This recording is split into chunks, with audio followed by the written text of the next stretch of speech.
Hello बच्चों, स्वागत है आप सभी लोगों का आपके अपने इस YouTube channel new life chemistry classes में। तो आप सभी लोग ये देख रहे हैं कि आपको कंटिन्यूसली वीडियो अपलोड होती हुई मिलती होगी और जो क्वेश्चंस आपको दिए जाते हैं उनके आंसर भी कुछ विद्यार्थी काफ़ी अच्छे से कर रहे हैं और बाकी जो लोग जिन लोगों के पास वीडियो थोड़ा सा लेट में पहुंचता है वो क्वेश्चंस का आंसर जरूर किया करें। बाद में अगर कुछ प्रॉब्लम्स होती हैं तो उस क्वेश्चन को अगले वीडियो में सबमिट कर दिया जाएगा जिससे आपकी समस्याएं दूर हो जाएंगे। जैसे इसकी पहले वाले वीडियो में आपको क्वांटम संख्या निकालने के लिए दी गई थी और क्वांटम संख्या हमने आपको बताया है कि अगर सभी इलेक्ट्रॉनों की निकालनी है, जिस भी वो सबसेल की बात आपसे कर रहे हैं, जिस भी वो सेल की बात आपसे कर रहे हैं, तो जब भी आपसे ये कहा जाएगा कि भाई हमें इसकी क्वांटम संख्या ज्ञात करनी है, इस सबसेल की क्वांटम नंबर हमको ज्ञात करनी है, तो आप क्या करेंगे उसी के अकॉर्डिंग। जैसे मान लीजिए आपको दिया गया कि भाई लिथियम है, एक क्वेश्चन इसी का दिया गया, तो किसी ने पूछा था कि सर इसके हम कैसे ज्ञात करेंगे। तो भाई पहले इसका आप इलेक्ट्रॉनिक कॉन्फ़िगरेशन कर लीजिए, इलेक्ट्रॉनिक विन्यास कर लीजिए। तो कर लिया आपने इलेक्ट्रॉनिक विन्यास 1s2 2s1 से, ठीक है। अब जब आप विन्यास इसका कर चुके हैं, अब पहले हम पहले सेट को उठाते हैं 1s वाले को। जब हमने 1s2 उठाया 1s2 को, अब जो यहाँ नंबर लिखा हुआ है ये n को मेंशन करेगा। भाई हम पहले इलेक्ट्रॉन के लिए निकाल रहे हैं, फर्स्ट इलेक्ट्रॉन के लिए, क्योंकि इसमें 2 इलेक्ट्रॉन्स है ना, तो फर्स्ट इलेक्ट्रॉन के लिए आप निकाल रहे हैं। n की वैल्यू हो गई 1, s के लिए l की वैल्यू होती है हमेशा 0, और जब m की वैल्यू हम निकालेंगे तो वो l के ऊपर डिपेंड करती है। मीन्स अगर l का मान 0 तो m का मान भी 0 होगा। फिर इसके बाद आपका आता है अगला s का। जब s आप निकालते हैं, चूंकि इस ऑर्बिटल में इलेक्ट्रॉन जब आप फिल करेंगे तो पहले इलेक्ट्रॉन अपवर्ड डायरेक्शन में जाता है, सबको पता है। जब ये अपवर्ड डायरेक्शन पहुंचा तो उसके लिए प्लस हाफ, प्लस ही बटा दो। अब आप सेकेंड इलेक्ट्रॉन को यहां से निकालेंगे, सेकेंड इलेक्ट्रॉन का, उसके लिए भी क्योंकि इसी सेल में तो है n, 1s में ही तो दूसरा इलेक्ट्रॉन है मेरा, इसलिए n का मान तो वही रहेगा। यस सबसेल है इसलिए l का मान भी वही रहेगा, क्योंकि +0 -0 कोई अर्थ नहीं होता है, इसलिए 0 भी रहेगा। अब जो दूसरा इलेक्ट्रॉन हम लोग फिल करेंगे वो डाउनवर्ड में करेंगे और इसका मान आएगा कितना, -1/2। ठीक इस तरह से आपने पहले सेल के दोनों इलेक्ट्रॉनों की चारों क्वांटम संख्याएं बता दी हैं। अब हम लोग किस पे डिस्कस करेंगे, 2s1 पर। तो 2s1 जैसे आपका आ गया, फिर से भाई इसके फर्स्ट इलेक्ट्रॉन की हम आपसे बात करें, क्योंकि इसके पास तो केवल एक ही इलेक्ट्रॉन है ये, तो n का मान कितना आया, 2 आ गया, क्योंकि यहाँ पे 2 लिखा हुआ है। s के लिए l का मान 0 ही आएगा, m का मान भी 0 ही होगा। चूंकि s सबसेल में केवल एक ही इलेक्ट्रॉन भरा हुआ है, इसलिए इसके s का मान +1/2 होगा। ठीक है ना। तो इस तरह से आप किसी भी, चाहे वो लिथियम का रहा हो, नाइट्रोजन का रहा हो, कार्बन का रहा हो, चाहे जिसका दिया जाए, आपको अगर सभी इलेक्ट्रॉनों को कह रहा है, जितने भी कोष उसमें आते हैं, जितने भी उपकोष आते हैं, सभी में उपस्थित इलेक्ट्रॉनों के लिए आपको चारों क्वांटम संख्या का मान ज्ञात करना होगा, है ना। तो अब सभी को ये ज्ञात हो जाना चाहिए कि क्वांटम संख्या कैसे ज्ञात की जा रही है, ठीक है ना। अब हमें यहाँ पर कल जो रूल बताए गए थे उसमें एक हमारा नियम था हाइजेनबर्ग की अनिश्चितता का सिद्धांत, दूसरा था पाउली का अपवर्जन नियम और तीसरा था हुंड की बहुलता का नियम या हुंड का नियम। ये 3 नियम कल हमें बताए गए थे, मैं उनको एक बार जल्दी से रिवाइज कर देता हूँ। यहाँ पे जो हाइजेनबर्ग की अनिश्चितता का सिद्धांत था उसमें ये कहा गया था कि यदि किसी अतिसूक्ष्म गतिशील कण की स्थिति और वेग अथवा संवेग, इन दोनों का निर्धारण हमें करना हो तो यथार्थ रूप से एक साथ किया जाना संभव नहीं है। अतिसूक्ष्म गतिशील कण की स्थिति और वेग अथवा संवेग दोनों का यथार्थ रूप से निर्धारण एक साथ कर पाना असंभव होता है, ठीक है। अब दूसरी बात अगर यहाँ पे करें हम, इसके जो मैथमेटिकल रिप्रेजेंटेशन था वो ये था ΔX × ΔV greater than or equal to h/4πm, और इसी को जब मैंने संवेग के रूप में व्यक्त किया था तो ΔX × ΔP greater than or equal to h/4π। ठीक है। हमने आपसे ये भी कहा था कि अगर आप दोनों इलेक्ट्रॉन का मतलब कि उसकी स्थिति और उसके संवेग दोनों का एक साथ निर्धारण करना चाहते हैं तो उसके मान में या तो h अपान 4πm के बराबर या उससे अधिक की अनिश्चितता मिलेगी आपको। ठीक है ना। तो ये था हाइजेनबर्ग की अनिश्चितता का सिद्धांत। दूसरा था पाउली का अपवर्जन नियम। पाउली का अपवर्जन नियम क्या कहता था? पाउली का अपवर्जन नियम ये कहा गया था कि किसी परमाणु कक्षक में उपस्थित किन्हीं दो इलेक्ट्रॉनों के लिए चारों क्वांटम संख्या का मान एक समान नहीं हो सकता है। किसी परमाणु कक्षक में उपस्थित किन्हीं दो इलेक्ट्रॉनों के लिए चारों क्वांटम संख्या का मान एक समान नहीं हो सकता है। आइए दिखाते हैं यहाँ पे कैसे। जैसे मान लीजिए यहाँ 1s2 था, इसमें दो इलेक्ट्रॉन उपस्थित हैं। भाई हम पहले इलेक्ट्रॉन का निकाल रहे हैं तो n बराबर 1, l बराबर 0, m बराबर 0, तो s का मान +1 का 2। इसी तरह से n का मान 1, l का मान 0, m का मान 0, लेकिन s का मान -1/2 मिल गया। तो हुआ क्या यहाँ पे? भाई चारों क्वांटम संख्या का मान एक जैसा नहीं आया दो इलेक्ट्रॉनों के लिए। वो एक ही ऑर्बिटल की आपसे बात कर रहा है। आप कहते सर हम अलग अलग ऑर्बिटल ले लें तो क्या सेम आएगा? तब तो और ज्यादा नहीं आएंगे सेम। क्यों नहीं आएंगे? क्योंकि भाई इसका कोस बदल जाएगा, उसके कोस बदल जाएंगे। जैसे मान लीजिए आप कहते सर हम पहला कोस लेते हैं, दूसरा कोस लेते हैं, तो इसमें n का मान 1 होगा, इसमें n का मान 2 होगा। ऑलरेडी चेंज हो गया वो। तो किसी भी पाउली का अपवर्जन नियम यही कहता था कि किसी परमाणु कक्षक में उपस्थित किन्हीं दो इलेक्ट्रॉनों के लिए चारों क्वांटम संख्या का मान एक समान नहीं हो सकता। ये था किसका? पाउली का अपवर्जन नियम था। चलिए इसके बाद आपको बताया गया था हुंड का नियम। हुंड का नियम ये कहा जाता था क्या कि किसी परमाणु कक्षक में उपस्थित इलेक्ट्रॉन तब तक युग्मित नहीं हो सकते हैं जब तक कि उसके प्रत्येक कक्षक में क्या ना हो जाए? एक एक इलेक्ट्रॉन ना हो जाए। किसी परमाणु कक्षक में इलेक्ट्रॉनों का युग्मन तब तक संभव नहीं है जब तक कि प्रत्येक कक्षक में एक एक इलेक्ट्रॉन ना हो जाए। एग्जाम्पल ग्रुप में मैंने नाइट्रोजन का एग्जाम्पल आपको दिया हुआ था और आपने उसमें इलेक्ट्रॉन को फिल किया हुआ था। तो इतनी बातें हम लोग कल डिस्कस किए हुए थे। आज हम आपसे बात करने वाले हैं इस वीडियो में, वो है आफबाउ का नियम। किसका? आफबाउ का नियम। मतलब आफबा नियम क्या है, इसके बारे में आज हम आपसे डिस्कस करने वाले हैं। तो चलिए स्टार्ट करते हैं आफबा नियम। स्टार्ट करने से पहले मैं आपसे ये जरूर कहना चाहूंगा कि मैं जो वीडियो अपलोड करता हूँ, इस अपलोडिंग के दौरान, जैसे आज मैं वीडियो अपलोड कर रहा हूँ, इसके पहले जो वीडियो अपलोड किए गए उसमें कुछ क्वेश्चंस दिए गए। उस क्वेश्चन का आंसर कुछ विद्यार्थियों द्वारा तो आ जाता है, हो सकता है कुछ लोगों के पास वीडियो बहुत लेट में पहुंचता हो।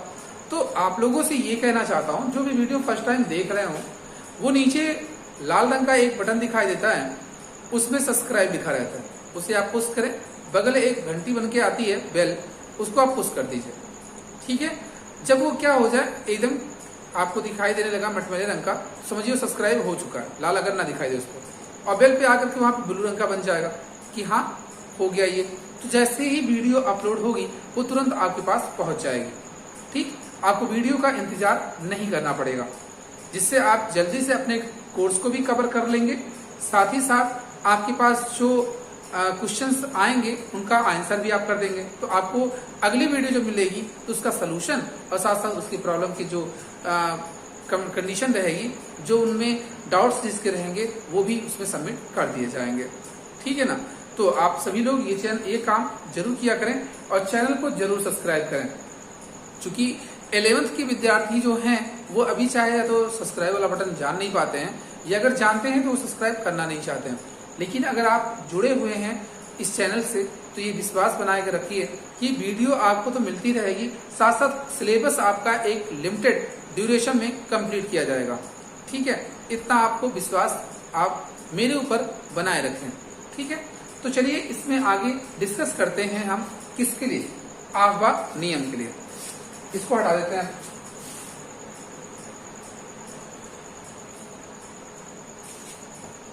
अब आप देखिए, जैसे इसमें अगर हम बात करें आफबा रूल के लिए, कहीं कि ये आफबा लिखा रहता है, कहीं आफबाउ लिखा रहता है। अफबाउ नियम।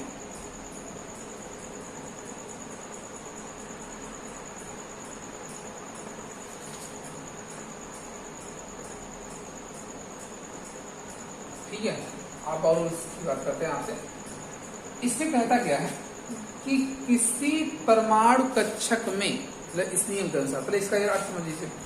यहाँ जो अफबाउ शब्द लिखा गया है, इसका तात्पर्य होता है, अफबाउ जर्मन भाषा का एक शब्द होता है। अफबाउ जर्मन भाषा का एक शब्द होता है जिसका तात्पर्य है रचना करना या निर्माण करना। जिसका तात्पर्य क्या है? रचना करना या निर्माण करना। ये जर्मन भाषा का एक शब्द है जिसका तात्पर्य क्या बताया जा रहा है? रचना करना या निर्माण करना। अब इसका नियम क्या होता है? यहाँ पे ये कहा जाता है कि किसी परमाणु कक्षक में इलेक्ट्रॉन ऊर्जा स्तर के बढ़ते हुए क्रम में प्रवेश करते हैं। अर्थात पहले इलेक्ट्रॉन निम्न ऊर्जा स्तर में प्रवेश करता है, उसके बाद उच्च ऊर्जा स्तर में प्रवेश करता है। आप किसी भी तत्व का, किसी भी एलिमेंट का यदि इलेक्ट्रॉनिक विन्यास कर रहे हैं तो उसमें इलेक्ट्रॉन सबसे पहले कम ऊर्जा वाले उपकोष में प्रवेश करेगा, उसके बाद उसके आगे जो ऊर्जा अधिक होगी उसमें जाएगा। ठीक है, मैं क्या बता रहा हूं आपको कि किसी परमाणु कक्षक में इलेक्ट्रॉन ऊर्जा स्तर के बढ़ते हुए क्रम में प्रवेश पाते हैं। ठीक है ना, मतलब जैसे जैसे उनकी ऊर्जाएं बढ़ती जाएंगी वैसे वैसे उस कोष में या उस उपकोष में इलेक्ट्रॉन को भरा जाएगा। तो उस ऊर्जा स्तर का जो क्रम है यहाँ पर वो हम लोग बनाने चल रहे हैं। और ये क्रम आप लोग एक बार अगर सीख गए तो ये आप मान के चलिए 118 तत्वों के इलेक्ट्रॉनिक कॉन्फ़िगरेशन आप एकदम आसानी से कर सकते हैं बिना किसी संदेह के। ठीक है, तो आइए सीखते हैं यहाँ पे पहले इसको बनाना। तो सबसे पहले आपको करना क्या है, S को 7 नंबर तक लिखना है। 1s, 2s, 3s, 4s, 5s, 6s और 7s। ये देखिए आराम से इसको बहुत अच्छे से आप देखेंगे तो बहुत ही इजी वे में आप जल्दी से अफबाउ सीरीज को बना सकते हैं। उसके एनर्जी लेवल को आप ड्रा कर सकते हैं। इसके पहले भी मैं आपको एक n+l नियम पढ़ा चुका हूं। उस n+l नियम के थ्रू भी आप इसको कर सकते हैं कि इलेक्ट्रॉन पहले किसमें प्रवेश पाएगा। ठीक है ना, तो आइए आगे इसको कंटिन्यू करते हैं। पहले मैंने क्या कहा, यस को आप 1 से लेकर के 7 तक लिख दीजिए। अब फिर आइए 2 के नीचे फिर से यहाँ P से स्टार्ट करिए। 2p, 3p, 4p, 5p, 6p, 7p। अब बात ये आती है कि सर आपने 1p क्यों नहीं लिखा? तो भाई हमें ये पता है कि पहले वाले कोष में अधिकतम 2 इलेक्ट्रॉन जाएंगे। पहले वाले कोष में अधिकतम कितने जाते हैं? 2 इलेक्ट्रॉन जाते हैं। और हमें ये भी पता है कि यस उपकोष में अधिकतम 2 इलेक्ट्रॉन रखे जाते हैं। यस उपकोष में अधिकतम कितने? 2 इलेक्ट्रॉन। पहले वाले कोष में 2 इलेक्ट्रॉन, यस उपकोष में भी 2 इलेक्ट्रॉन। तो भाई 1s आ गया, 2 इलेक्ट्रॉन भर गए यहाँ पे। अब वहां पे p की जरूरत नहीं पड़ी, इसलिए यहाँ पे 1p का वर्णन नहीं किया जा रहा है। अब आगे आते हैं, फिर से ये 3 के पास 3d लिखेंगे, 4d लिखेंगे, 5d लिखेंगे और यहाँ 6d लिखेंगे। यानी कि अब आप ये सोच रहे होंगे सर आपने 2d क्यों नहीं लिखा और यहाँ पे 7d क्यों लिखे ना? चूंकि पूरे डी ब्लॉक में सिर्फ 40 तत्व हैं और एक डी ऑर्बिटल में 10 एलिमेंट आते हैं, 10 इलेक्ट्रॉन्स आते हैं। तो भाई 10 इसमें आए, 10 इसमें आए, 10 इसमें आए, 10 इसमें आए, मिला के 40 होगा। आगे जरूरत नहीं पड़ी, भविष्य में कभी आवश्यकता होगी तो पढ़ाई जाएगी। हाँ, बाकी यहाँ पे 2d क्यों नहीं लिखा आपने? चूंकि आपको पता है कि दूसरे वाले कोष में अधिकतम 2 इलेक्ट्रॉन होते हैं। दूसरे वाले कोष में अधिकतम कितने? 2 इलेक्ट्रॉन होते हैं। तो जब दूसरे वाले कोष में अधिकतम 8 इलेक्ट्रॉन्स होते हैं।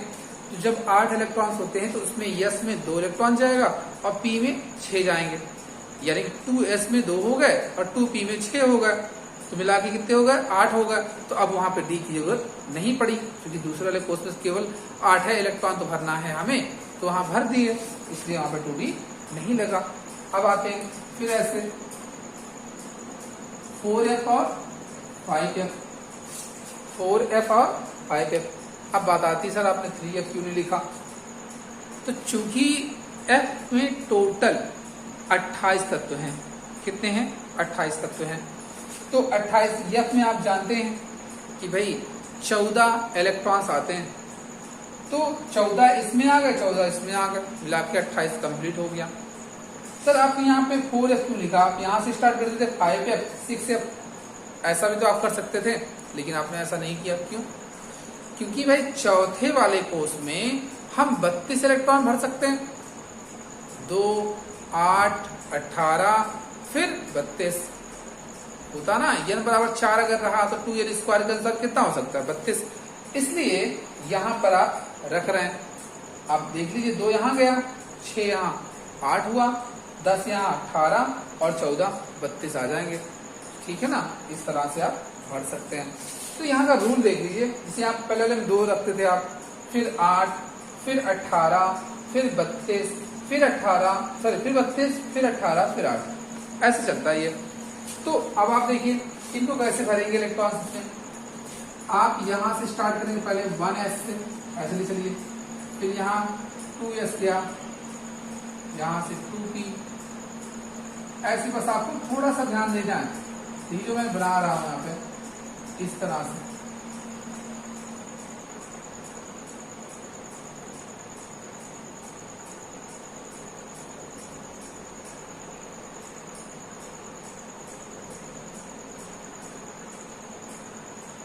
इस तरह से देखिए, समझ पा रहे हैं आप कुछ? भाई पहले 1s था, फिर यहाँ 2s पे लगाया गया, फिर 2p से स्टार्ट किया गया, 3p से, 3d से, 4d से, 4f से, 5f से स्टार्ट किया। अब आप ध्यान दो, जो इसका हेड है और इसका टेल है, इनको अटैच करो, ये ऐसे देखिए, ऐसे ध्यान से, यही है आपका क्या, एनर्जी लेवल, इलेक्ट्रॉनों के फिलिंग का, इलेक्ट्रॉनों के वितरण का हम इसमें ऐसे ही फिल करते चलेंगे। समझ रहे ना? पहले 1s में, फिर 2s में, फिर 2p में, फिर 3s में, फिर 3p में, 4s में, फिर 3d में, 4p 5s, ऐसे आप आगे कंटिन्यू करते चलेंगे। अब आप देखिए कि इसके द्वारा आप 118 तत्वों का विन्यास कैसे कर सकते हैं, वो मैं आपको समझा देता हूँ। S में आपको पता है कि 2 इलेक्ट्रॉन्स आते हैं, P में पता है आपको 6 इलेक्ट्रॉन्स आते हैं, D में पता है 10 इलेक्ट्रॉन आते हैं, और F में पता है 14 इलेक्ट्रॉन्स आते हैं। ठीक है ना? जो कुछ अपवाद जहां पर हैं, उन अपवाद की चर्चा हम आपसे जरूर करेंगे, लेकिन आज पहले आप सामान्य रूप से समझिए यहाँ पे कि कैसे विन्यास आप करते आए हैं। तो मान लीजिए आपको 118 तत्व वाला मिल गया, 118 क्रमांक दे दिया गया, तो आप कैसे भरेंगे? देखिए आपने यहाँ से स्टार्ट किया, 2 2 4, चूंकि यस में 2 ही जाएंगे ना, 2 2 4 6 इसमें 10 2 12 6 18 2 20, ठीक, 20 तत्वों का हो गया यहाँ पे। 10 इसमें 30, 6 36 2 38 10 48 6 54 2 56 14 70 10 80 6 86 2 88 14 102 10 112 और 6 118। आप जोड़ लीजिएगा एक बार, आपको पता चल जाएगा कि हाँ 118 इसमें आ रहे हैं या नहीं आ रहे हैं। ठीक है ना? अब बात ये आती है कि हम जब इलेक्ट्रॉन्स को भरेंगे तो क्या बार बार मुझे ऐसा बनाना है? जरूरी नहीं आप ऐसा बनाएं, एक दो बार प्रैक्टिस करिए, आपके समझ में आ जाए तो आप डायरेक्टली कर सकते हैं 1s2 2s2 2p6 3s2 3p6 4s2, ऐसे आप कंटिन्यू कर सकते हैं। ठीक है ना? तो ये चीजें आपको समझ में आ गई होंगी। अब चूंकि अफबाउ नियम में सिर्फ यही आपको जानना था कि जो इलेक्ट्रॉनों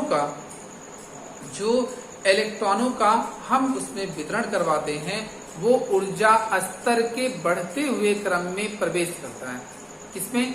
ऊर्जा स्तर के बढ़ते हुए क्रम में प्रवेश करता है, अर्थात पहले इलेक्ट्रॉन निम्न ऊर्जा स्तर में प्रवेश करेगा, फिर उसके बाद उच्च ऊर्जा स्तर में प्रवेश करता है। ठीक है? यहाँ तक सारी बातें आपको समझ में आ गई। अब आप आबाऊ नियम यहाँ पढ़ चुके हैं। आबाऊ नियम जब आपको आ गया समझ में, अब इसके बाद जो अगले वीडियो में मैं आपको बताऊंगा वो इस तत्वों के इलेक्ट्रॉनिक विन्यास के बारे में, उनके चुंबकीय गुण के बारे में, चुंबकीय व्यवहार के बारे में, और साथ ही साथ आप आयनों का भी इलेक्ट्रॉनिक विन्यास इसमें सीखेंगे। तो इस चैप्टर का जो कल लास्ट टॉपिक रहेगा वो आयनों का इलेक्ट्रॉनिक विन्यास, साथ साथ तत्वों का इलेक्ट्रॉनिक विन्यास, जो कुछ सम इलेक्ट्रॉनिक के एग्जाम्पल्स मिलेंगे, या ऐसा कहा जाए कि जो भी आपको इसमें दिखाया जाएगा इलेक्ट्रॉन युग्म के रूप में, मतलब युग्म का मतलब जब कक्षक आप दिखाते हैं तो उसकी नेचर कैसे आते हैं, इनकी चर्चा आप करेंगे। और कौन कौन से ऐसे क्रमांक वाले सदस्य हैं जो अपवाद दिखाते हैं, ठीक है ना, तो उनकी चर्चा हम आपसे कल जरूर करेंगे। तो आप सभी लोग अपने मित्रों के साथ इस वीडियो को अधिक से अधिक शेयर किया करें और चैनल को सब्सक्राइब भी करवाया करें। जो भी आपके फ्रेंड सर्किल में कोई भी हिस्ट्री रिलेटेड ग्रुप्स हैं उसमें भी शेयर करें आप इसे, और जो भी डाउट्स रहे उसे नीचे कमेंट बॉक्स में जरूर लिखें। और वीडियो अच्छी लगे तो लाइक वाला बटन जरूर दबाया करें, ठीक है। तो आज के लिए बस इतना ही।